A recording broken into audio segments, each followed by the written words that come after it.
அப்படி என்னடா பண்ணிட்டோம் நமக்கு இண்டிபெண்டன்ஸ் டே? இப்போ கொண்டாட முடியுதாடா? மனசு வருதாடா?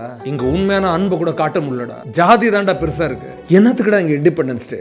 ஒரு வீடு கட்டுற ஒரு மனுஷன் அவ்வளோ அந்த பில்டிங்ல வேலை செஞ்சிருப்பாரு. ஆனா கிரகபஸ் அப்போ இன்னமும் சில கிராமங்கள்ல அவங்களால உள்ள என்ட்ராக முடியாது, போக முடியாது. இவ்வளோ ஏற்றத்தாழ்வு இருக்கு இங்க. எதுக்குடா இங்க இண்டிபெண்டன்ஸ் டே? கல்வியும் சரி, மருத்துவம் சரி, ஏழைக்கு ஒரு மாதிரி, பணக்காரங்களுக்கு இன்னொரு மாதிரி. ஏழைனா செத்துறணும். பெரிய பெரிய நோயெல்லாம் தான் தப்பிக்கவே முடியாது. யாராவது ஒருத்தர் ஹெல்ப் பண்ணா தப்பிப்பாங்க. அவ்வளோ ஒரு மேல கீழடா. எதுக்குடா நமக்கு இண்டிபெண்டன்ஸ் டே? பெரியவங்களை விட்றா, சின்ன குழந்தைங்களை விட்டு வச்சாங்களா? குட்டி குட்டி குழந்தைங்கடா, ஸ்கூல் படிக்கிற குழந்தைங்களுக்குள்ள இந்த நஞ்சு, ஜாதின்ற இந்த நஞ்சை விதைச்சு வச்சிருக்காங்க. அந்த குழந்தைங்க இந்த வயசுல இந்த எண்ணங்கள் அந்த குழந்தை இருந்துச்சுன்னா எப்படி சக மாணவனோட சக மனுஷன் எப்படி அந்த குழந்தை மனுஷனை பார்க்க கத்துக்கும்? இந்த சின்ன குழந்தை நாளைக்கு பெரிய ஆபத்தா இந்த நாட்டுக்கு மாறி நிக்குமேடா. எதுக்குடா நமக்கு இண்டிபெண்டன்ஸ் டே? உண்மையா சொல்லு, இங்க இவ்வளோ வலி, இவ்வளோ வேதனை, இவ்வளோ கண்ணீர், எப்படிடா கொண்டாட முடியும் சுதந்திரத்தை? இந்த நாட்டுக்கு எந்த கல்வி திறமை இப்ப தேவை? மனுஷனை மதிக்க சொல்லி கொடுங்கன்னு சொல்ற இந்த கல்வி தான் இந்த நாட்டுக்கு தேவை.